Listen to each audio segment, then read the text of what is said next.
함께 말씀 보시도록 하겠습니다. 오늘 저와 함께 보실 말씀은 고린도전서 4장 15절부터 20절까지 말씀입니다.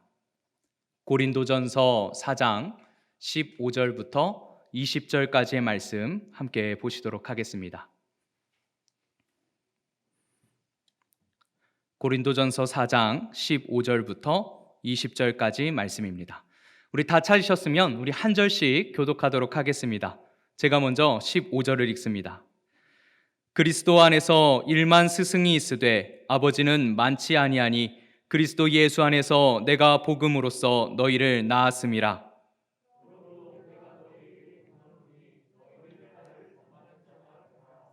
이로 말미암아 내가 주 안에서 내 사랑하고 신실한 아들 디모데를 너희에게 보내었으니 그가 너희로 하여금 그리스도 예수 안에서 나의 행사 곧 내가 각처 각 교회에서 가르치는 것을 생각나게 하리라.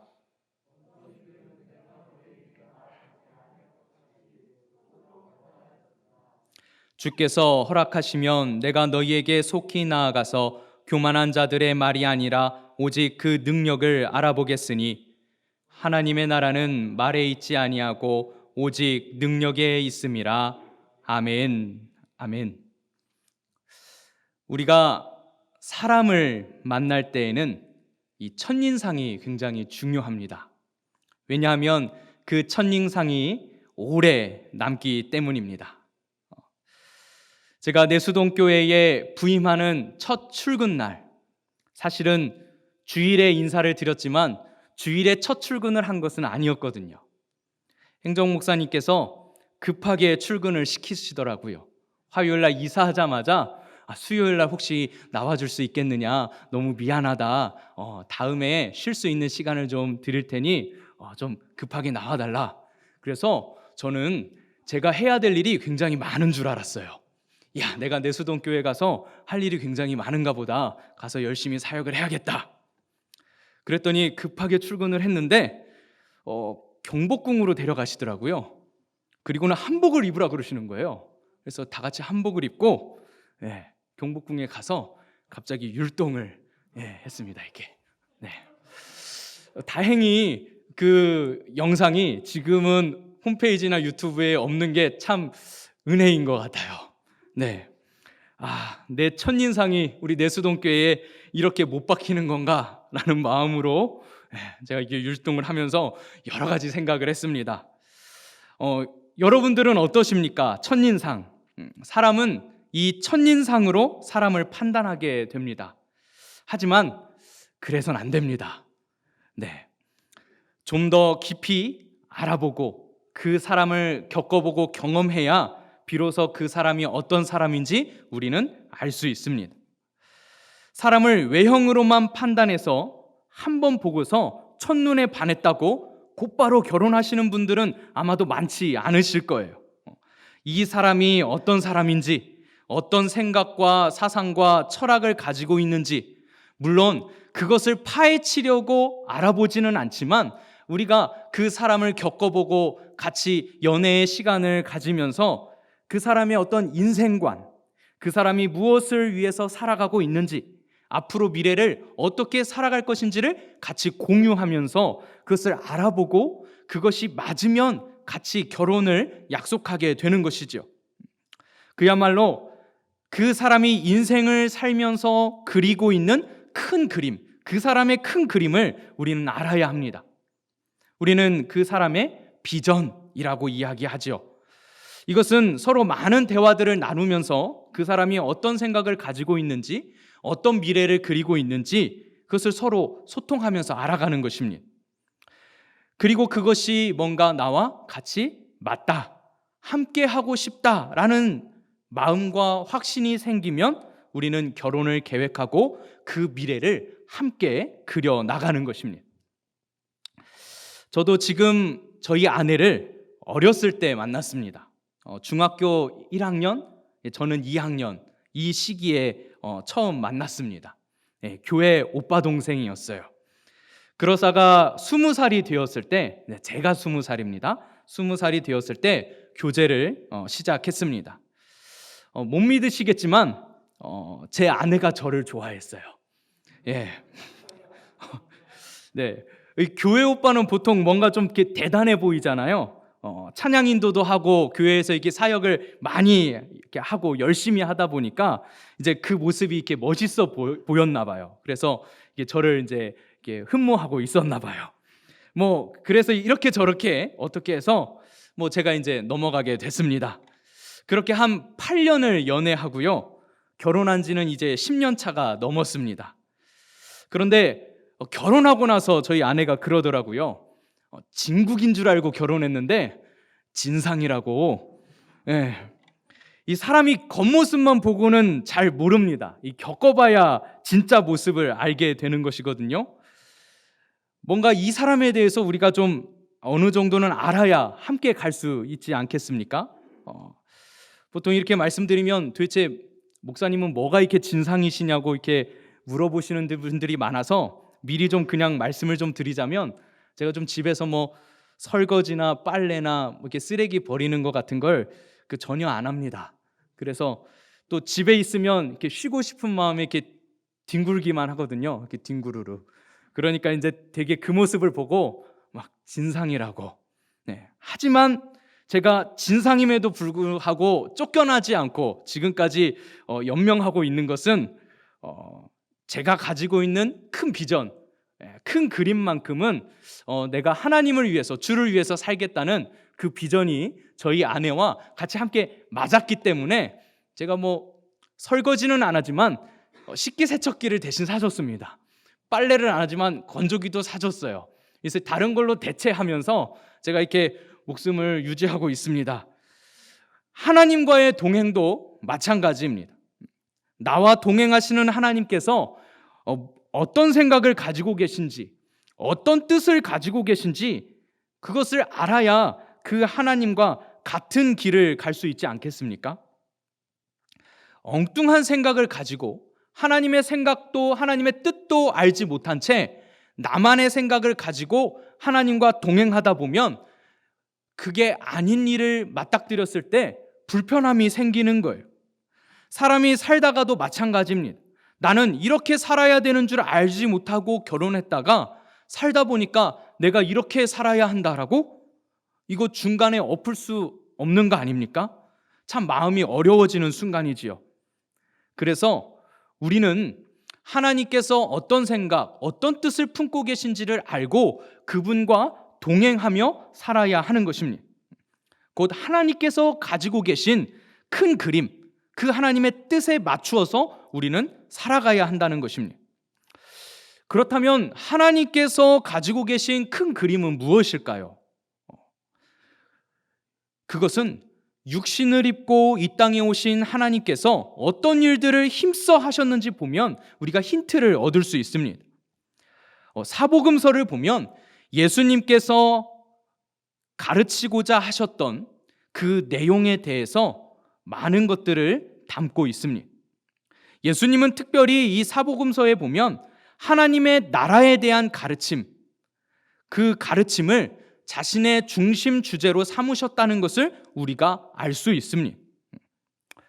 그런데 오늘날에는 이 하나님 나라에 대한 관심이 많이 덜한 것 같습니다.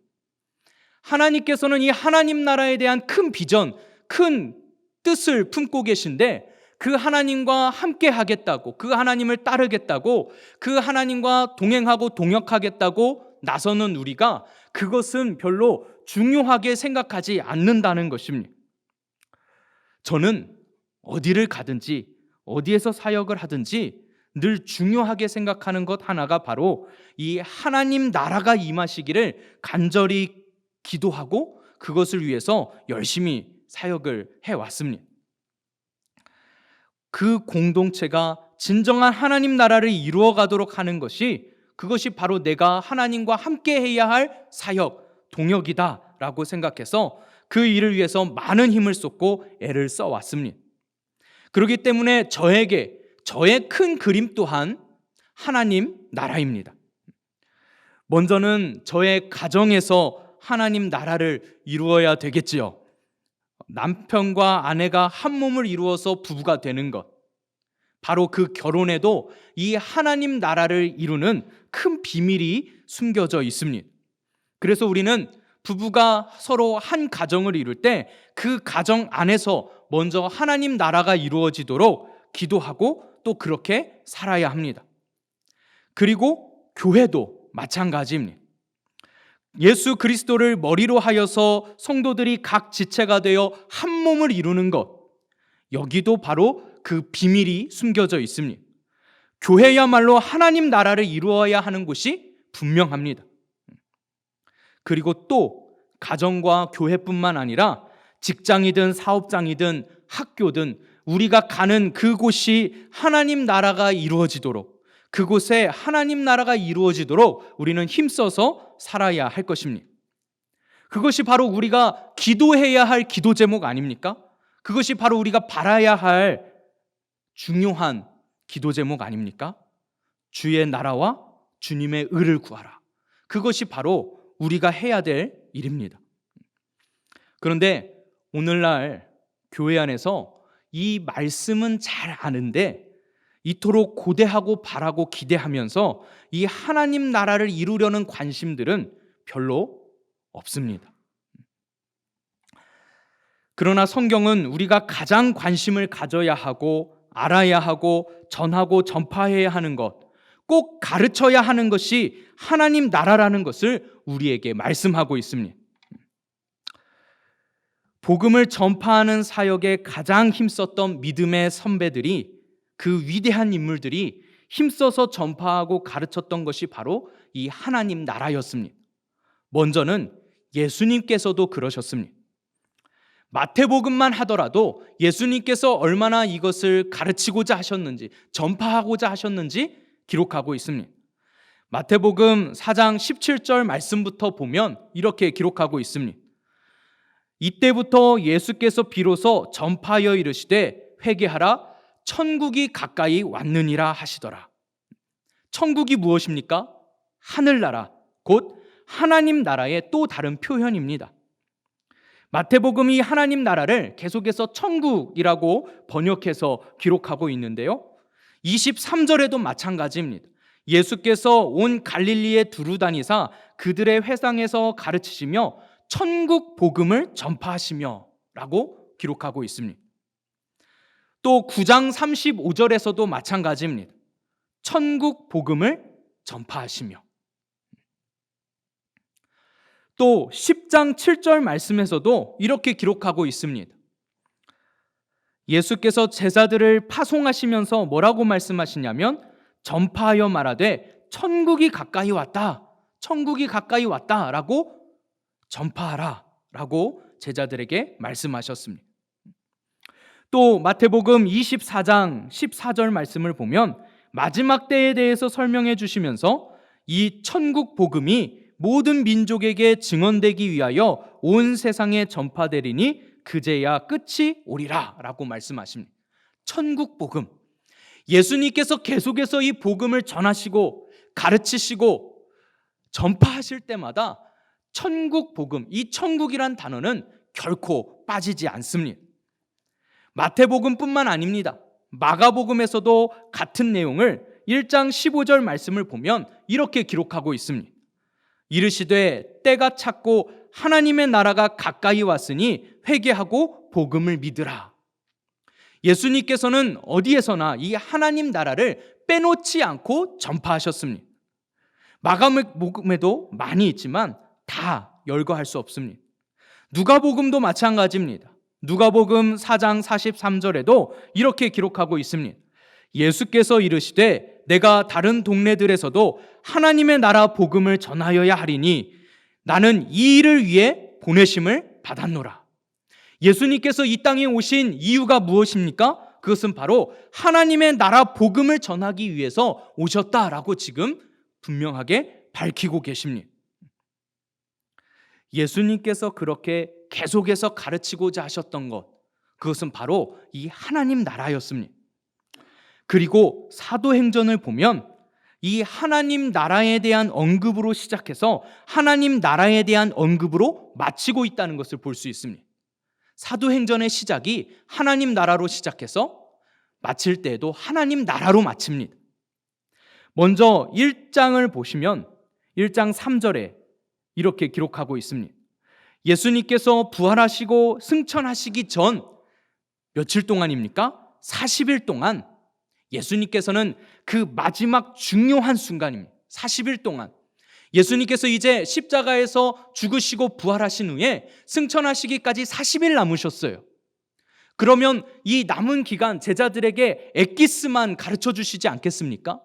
자신이 부활하심을 증거하시면서 증명해 보이시면서 가장 엑기스, 내가 부활한 것은 이것을 위해서 부활한 것이고 너희가 이제 이것을 확신 있게 보았으니 이것을 전하고 전파하고 가르쳐라. 그러면서 제자들에게 무엇을 가르치십니까? 하나님 나라의 일을 말씀하시니라 라고 말씀하고 있습니다. 예수님만 그렇게 외치셨던 것이 아닙니다. 전도자 빌립도 그러했습니다. 사도행전 8장 12절 말씀을 보면 빌립이 하나님 나라와 및 예수 그리스도의 이름에 관하여 전도함을 그들이 믿고 남녀가 다 세례를 받으니, 빌립도 무엇을 강조해서 전파하고 가르쳤습니까? 하나님 나라였습니다. 우리가 너무나도 잘 알고 있는 가장 많은 복음을 전파하고 가르치고 많은 교회들을 세웠던 사도 바울, 이 사도 바울도 마찬가지였습니다.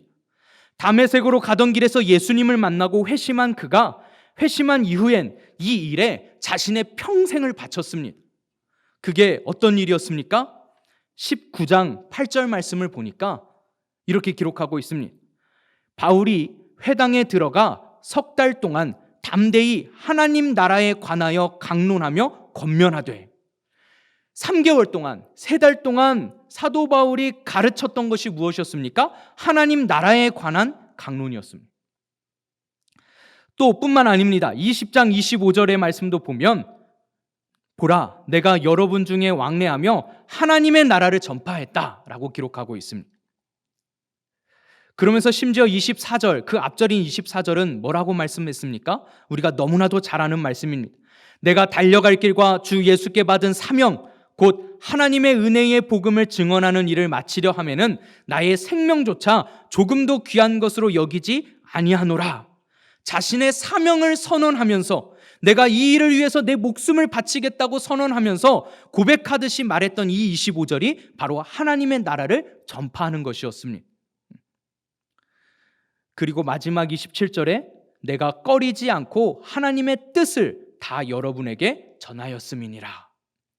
사도 바울은 이 하나님 나라에 관한 가르침이 하나님의 뜻이라는 것을 확신 있게 알았기에 하나님 나라를 계속해서 전파했습니다.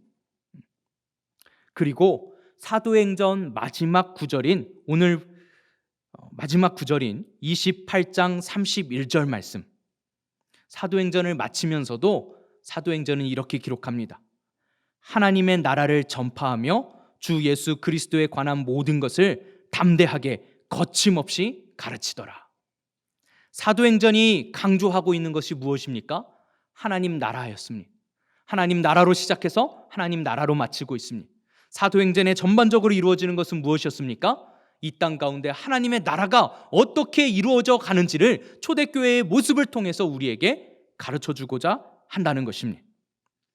그런데 문제는 우리에게, 지금 살고 있는 우리에게 이 하나님 나라가 어떻게 다가오는가입니다. 우리는 마치 이 하나님 나라는 나중에 죽어서 가는 곳, 천국은 내가 죽은 이후에 가는 곳이라고만 생각합니다. 그리고 마치 그 천국을 그냥 죽은 이후에 내 영혼이 구름 위에서 하나님과 같이 둥실둥실 떠다니는 것처럼 생각을 합니다. 거기에는 황금성이 있을 것 같고 보석으로 되어 있는 어떤 장소적 의미로만 생각합니다. 그러니까 이 하나님 나라는 오늘날 성도들에게는 어쩌면 추상적인 용어로만 들릴 수 있습니다. 하지만 우리에게 지금 이 땅 위에 이루어진 실제적인 하나님 나라가 무엇인가? 예수님도 성경에 있는 많은 복음 전도자들이 이렇게 그토록 강조하면서 하나님 나라를 가르치고 말하였던 것이 무엇인가? 우리는 고민해 보아야 합니다. 사도 바울은 오늘 우리가 함께 읽었던 본문에서도 이 하나님 나라에 대해서 가르쳐 주고 있습니다. 우리가 다시 본문으로 들어가 보겠습니다. 고린도전서 4장 15절 말씀을 먼저 보시면 뭐라고 기록하고 있습니까? 그리스도 안에서 1만 스승이 있으되 아버지는 많지 아니하니 그리스도 예수 안에서 내가 복음으로써 너희를 낳았음이니라 라고 말씀하고 있습니다. 무슨 말씀입니까? 그리스도 안에 1만 스승은 많이 있답니다. 스승은 많이 있답니다. 하지만 누가 많지 않습니까? 아버지는 많지 않다는 것입니다. 이 말은 무엇입니까? 스승과 아버지의 차이가 무엇이냐는 것입니다. 사도 바울은 해산의 수고로움으로 너희를 가르치고 양육했다는 것입니다. 그것은 단순히 이 1만 스승들처럼 성경을 가르친 것이 아니었다라는 것을 말씀하고 있습니다.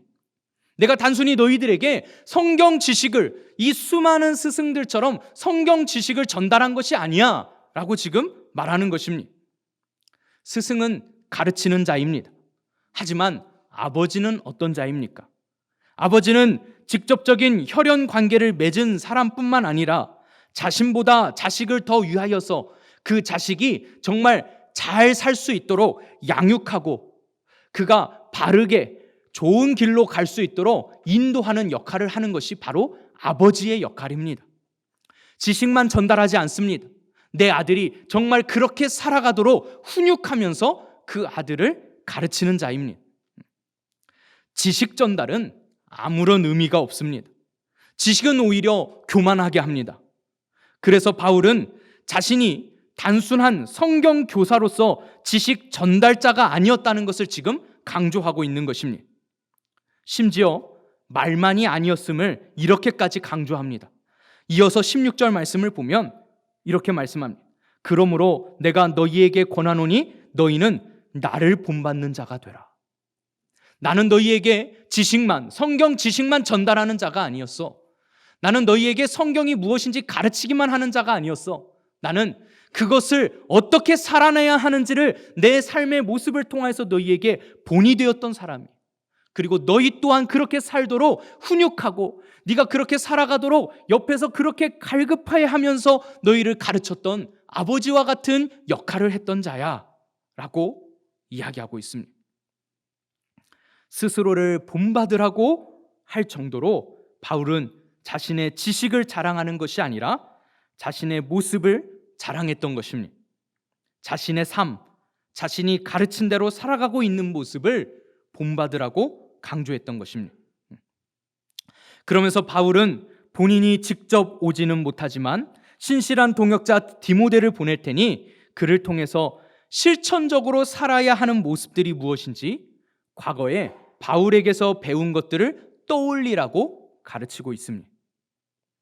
17절 말씀입니다. 이로 말미암아 내가 주 안에서 내 사랑하고 신실한 아들 디모데를 너희에게 보내었으니 그가 너희로 하여금 그리스도 예수 안에서 나의 행사 곧 내가 각처 각 교회에서 가르치는 것을 생각나게 하리라. 디모데를 보낼 테니 디모데가 너희에게 생각나게 할 거야. 내가 너희에게 이 말씀대로 어떻게 살라고 가르쳤는지를 생각나게 할 거야. 그러니 너희들 생각나는 대로 이제 삶을 살아야 한다. 내가 그렇게 살았던 것처럼 나를 본받아서 그렇게 살아야 한다라고 지금 강조하고 있는 것입니다. 하지만 고린도 교회에 그렇지 못한 자들이 많이 있었나 봅니다. 18절은 이렇게 기록하고 있습니다. 어떤 이들은 내가 너희에게 나아가지 아니할 것 같이 스스로 교만하여졌으나 어떤 이들은 이미 교만하여졌다고 기록하고 있습니다. 아마도 지식을 자랑하는 자들이 있었나 봅니다.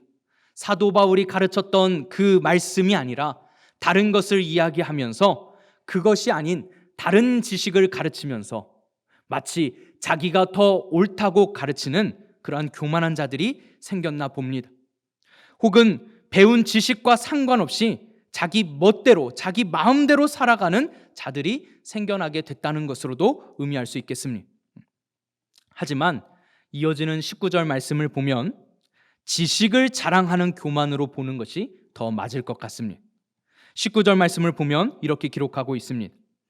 주께서 허락하시면 내가 너희에게 속히 나아가서 교만한 자들의 말이 아니라 오직 그 능력을 알아보겠으니 내가 너희에게 속히 나아가겠다. 그래서 그 교만한 자들의 말이 아니라 오직 그 능력을 알아보겠다.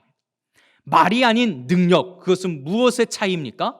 말은 그저 성경 많은 지식을 읊는 것에 불과한 것입니다. 입으로만 떠든다는 것이지요. 성경 지식을 입으로는 잘 가르치고 잘 이야기하지만 그 삶을 구현해내고 실천적으로 살아내지는 못하고 있는 교만한 모습이라는 것입니다. 지식을 자랑하는 것은 시끄럽게 울리는 꽹과리에 불과합니다. 꽹과리도 박자와 리듬을 맞추고 다른 악기와 어우러질 때 리드미컬하고 신명나는 음악이 되는 것처럼 우리의 지식도 행함이 있을 때, 살아냄이 있을 때, 우리가 들은 대로, 아는 대로 살아낼 때 비로소 의미가 있는 것입니다. 나 혼자만 그렇게 살아내는 것이 아니라 함께 이 복음을 함께 나눈 동역자들과 함께 그렇게 살아낼 때 의미가 있는 것입니다. 지식을 자랑하고 그 지식을 나누는 것은, 그 지식을 가지고 서로 싸우고 다투는 것은 시끄럽게 울리는 꽹과리에 불과합니다. 그래서 마지막 20절은 이렇게 기록하고 있습니다. 하나님의 나라는 말에 있지 않다. 오직 능력에 있다. 하나님의 나라는 지식을 자랑하는 것에 있지 않습니다. 성경 지식을 읊고 떠드는 것에 있지 않습니다. 무엇에 있습니까? 살아냄에 있습니다. 하나님의 나라는 말씀대로 살아내는 것이, 그것이 바로 곧 능력이요, 그 말씀대로 살아내는 곳이 바로 하나님의 나라가 이루어진다는 것입니다. 하나님 나라는 지식에 있는 것이 아니라 실천적으로 그렇게 살아내는 곳에 있습니다. 왜냐하면 하나님의 나라는 장소가 아니기 때문에 그렇습니다. 하나님 나라는 통치와 다스림입니다. 다시 말해서 하나님의 통치와 다스림을 받는 것, 그것이 바로 하나님 나라입니다. 하나님 나라의 법을 통한 통치와 다스리심을 받는 것. 하나님 나라의 법이 무엇입니까? 하나님의 말씀입니다. 그 말씀의 통치와 다스리심을 받는다는 것은 무엇입니까? 내가 이제 그 말씀의 법대로 행동하고 살아가는 것을 의미하는 것입니다. 하나님 나라는 지식, 말에 있지 않습니다. 지식을 떠드는 것에 있지 않다는 것입니다. 그렇게 살아내고 있는지가 중요합니다. 얼마나 실천적으로 살아내고 있는가? 우리 가정 안에서, 우리 교회가 얼마나 하나님의 복음, 내가 아는 그 말씀대로 얼마나 실천적으로 살아내고 있는가? 그때에 비로소 우리는 하나님 나라가 될 수 있는 것입니다. 하나님 나라로 살아가는 것, 그것은 곧 하나님 나라의 존재 방식을 따르는 것에 있습니다. 어떻게 해야 하나님 나라를 이루어갈 수 있습니까? 하나님 나라는 하나됨으로 존재합니다. 남자와 여자가 만나서 하나됨을 이루어 가정을 이루는 것처럼 하나됨. 뿐만 아니라 또 교회가 하나됨을 어떻게 이룹니까? 머리 대신 예수 그리스도를 중심으로 온 성도들이 한 몸을 이루어 하나됨. 이 하나됨에 하나님 나라의 비밀이 있습니다. 그 하나됨을 이룰 때에 그 하나됨에는 무엇이 필요합니까? 사랑이 필요합니다. 그래서 하나님은 사랑이시라. 그리고 하나님께서도 강조하셨습니다. 무엇이 중요합니까? 믿음, 소망, 사랑이 있을진데 그 중에 가장 제일은 사랑이라는 것입니다. 그래서 예수님께서도 우리에게 새 계명을 주셨습니다. 새 계명이 무엇입니까? 내가 너희를 사랑한 것 같이 너희도 서로 사랑하라. 새 계명을 너희에게 주노니 서로 사랑하라. 내가 너희를 사랑한 것 같이 너희도 서로 사랑하라. 이것이 바로 새 계명인 것입니다. 이것이 바로 하나님 나라를 이루어가는 모습입니다. 지식을 자랑하는 것에 있는 것이 아니라 하나됨을 이루어가는 것. 서로를 용납하고 서로를 용서하고 서로를 이해하는 것, 내가 그를 위해서 나를 낮추고 맞춰주는 것, 그리스도 예수의 마음을 품고 그들을 섬기는 것, 그것이 바로 성숙한 모습입니다. 오늘 새벽 담임 목사님께서 그 핵심을 우리에게 가르쳐 주셨습니다. 내가 내수동 교회의 한 일원으로서 오빠, 형이라고 호칭하지 않고 새로 온 그들을 위해서 집사님이라고 하는 것은 내가 친하기 때문에 형이라고 할 수 있지만, 언니라고 할 수 있지만, 내가 그들과 하나 되기 위해서 내가 나의 것을 내려놓는 것입니다. 내가 할 수 있는 내 권한을 내려놓는 것입니다. 그것이 바로 성숙한 공동체입니다. 하나님 나라를 이루어 갈 수 있는 행동의 실천, 하나님 말씀의 실천이 바로 거기에서부터 시작되는 것입니다.